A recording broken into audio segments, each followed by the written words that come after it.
Assalamualaikum warahmatullahi wabarakatuh. Perkenalkan, nama saya Firda Sofihat, NIM 228711912. Saya mahasiswa Universitas Sultan Ageng Tirtayasa dari jurusan Pendidikan Khusus 2019. Pada kesempatan kali ini, saya akan menjelaskan beberapa bangunan peninggalan yang ada di Banten untuk memenuhi tugas salah satu mata kuliah yaitu studi kebantenan. Nah, di sini Firda akan bahas 3 bangunan peninggalan yang ada di Banten. Yang pertama, Istana Keraton Sorosoan, yang kedua, Keraton Kayibon, dan yang terakhir, Masjid Agung Banten. Mau tahu penjelasannya? Jangan lupa ditonton. Oke. Nah, yang pertama Firda bakal jelasin bangunan peninggalan yang ada di Banten, yaitu Istana Keraton Kayibon. Keraton Kayibon adalah salah satu cagar budaya yang terletak di kawasan Banten Lama, tempatnya di Kampung Kroya, Kelurahan Kasunyatan, Kecamatan Kasemen. Keraton ini dibangun pada tahun 1815 dan menjadi keraton kedua dari Keraton Sorosoan. Berbeda dengan Keraton Sorosoan, sebagai pusat pemerintahan, Keraton Kayibon dibangun sebagai tempat tinggal Ratu Aisyah. Ratu Aisyah adalah ibu dari Sultan Banten ke-21, yaitu Sultan Maulana Rapiuddin. Keraton Kayibon dibangun menghadap ke barat dengan kanal di bagian depannya. Kanal ini berfungsi sebagai media transportasi untuk menuju ke Keraton Sorosoan yang letaknya berada di bagian utara. Di bagian keraton dibatasi dengan gerbang yang memiliki 5 pintu. Arti angka 5 mengikuti jumlah sholat dalam satu hari yang dilakukan oleh umat muslim. Gerbang yang bergaya Jawa dan Bali memiliki ketinggian 2 meter dengan bentuk candi bentar sebagai motifnya. Gerbang ini disebut juga dengan sebutan gerbang bersayap. Pada satu gerbang terdapat pintu padu raksa yang menghubungkan bagian depan dengan ruang tamu utama keraton. Keraton yang berdiri di atas tanah seluas 4 hektar ini dibangun menggunakan batu bata yang terbuat dari pasir dan kapur. Walaupun telah hancur, beberapa reruntuhan di keraton ini masih terlihat pondasi dan pilar-pilar yang utuh. Tahun 1832, Keraton Kayibon dihancurkan oleh pihak Belanda. Penyerangan dilakukan karena Sultan Syaifuddin menolak permintaan Belanda untuk meneruskan pembangunan jalan raya Anyer sampai Panarukan. Saat ini, puing reruntuhan Keraton Kayibon menjadi saksi tentang kejayaan Kerajaan Banten Lama. Jangan lupa ke sana. Kedua, Keraton Sorosoan. Keraton Sorosoan adalah keraton di Banten. Keraton ini dibangun sekitar tahun 1522 sampai 1526 pada masa pemerintahan Maulana Hasanuddin yang kemudian dikenal sebagai pendiri dari Kesultanan Banten.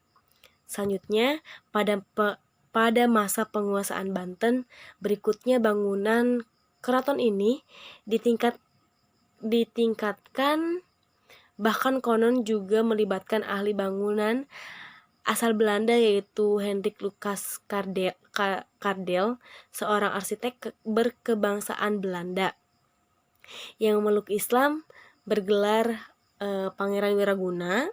Dinding pembatas setinggi 2 meter mengitari area keraton sekitar kurang lebih 3 hektar.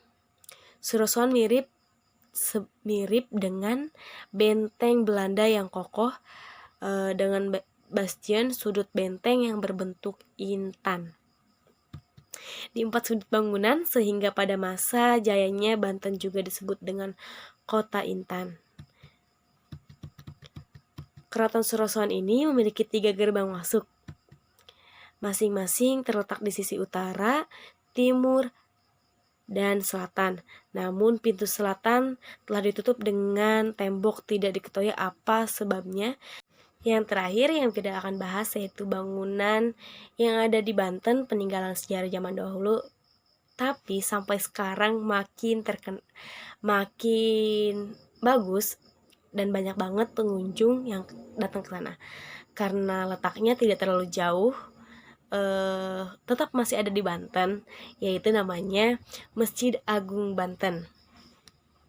Masjid Agung Banten adalah salah satu masjid tertua di Indonesia yang penuh dengan nilai sejarah. Setiap harinya masjid ini diramai pengunjung untuk berziarah yang datang tidak hanya dari Banten dan Jawa Barat, tetapi juga dari berbagai daerah. Yang terkenal di Masjid Agung Banten ini adalah menaranya. Menaranya sangat mirip dengan sebuah bangunan mercusuar. Masjid ini dibangun pertama kali pada 1556 oleh Sultan Maulana Hasanuddin 1552 sampai 1570. Sultan pertama dari Kesultanan Banten, ia adalah putra pertama Sunan Gunung Jati.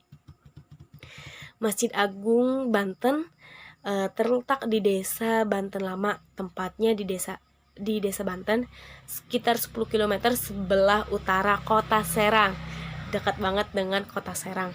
Akses ke lokasi dapat dituju dengan kendaraan pribadi atau kendaraan umum. Jadi buat kalian yang di Kota Serang, boleh sering-sering ke Masjid Agung Banten untuk berziarah atau berkunjung ke sana. Salah satu kekhasan yang tampak dari masjid ini adalah bangunan utama yang bertumpuk 5, mirip pagoda Tiongkok, yang juga merupakan karya arsitek Tionghoa yang bernama Zec Bantezut. 2 buah serambi yang dibangun kemudian menjadi pelengkap di sisi utara dan di selatan bangunan utama. Di masjid ini juga terdapat kompleks pemakaman Sultan Banten serta keluarganya, yaitu makam Sultan Maulana Hasanuddin dan istrinya, Sultan Ageng Tirtayasa dan Sultan Abu Nasir Abdul Qohar. Sementara di sisi utara Serambi Selatan terdapat makam Sultan Maulana Muhammad dan Sultan Zainul Abidin dan lainnya. Kalau yang sering ke sana atau bahkan tahu letak-letaknya, pasti kalian tahu di mana ruangannya.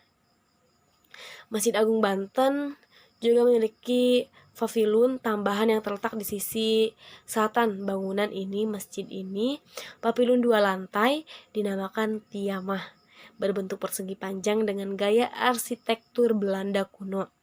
Bangunan ini dirancang oleh seorang arsitek Belanda bernama Hendrik Lucas Kardel.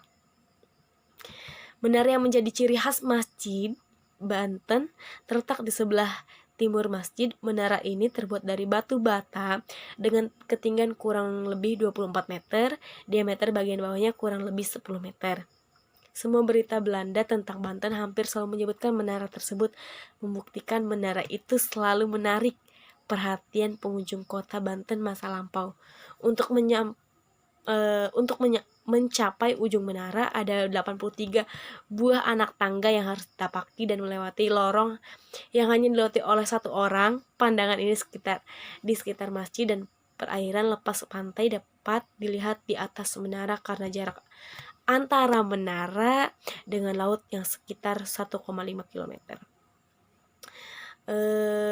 Pengalaman juga waktu itu tur di sekolah, kita mengunjungi Keraton Kaibon, Surosoan, Benteng Sepuluh yang mungkin tidak dijelaskan di sini, dan Masjid Agung Banten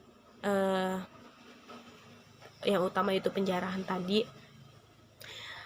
Untuk memasuki menara masjid yang ada di Masjid Agung Banten ini, kita tuh masuknya satu-satu karena emang kekurangan cahaya, gelap juga di dalamnya, jadi tidak bisa untuk 2 orang muat, jadi harus nunggu dulu gitu. Jadi karena peraturan untuk mencapainya itu kita perlu waktu karena 83 tangga, buah anak tangga kita harus dan itu jalannya tuh kecil-kecil banget. Buat kalian yang belum berkunjung ke sana, jangan lupa berkunjung karena terletaknya masih di Banten, daerah kita sendiri. Apalagi dari Kota Serang itu dekat banget. Jangan lupa datang untuk ziarah. Terima kasih banget yang udah lihat video ini untuk memenuhi tugas studi kebantenan. Jangan lupa like, komen, dan subscribe. Terima kasih.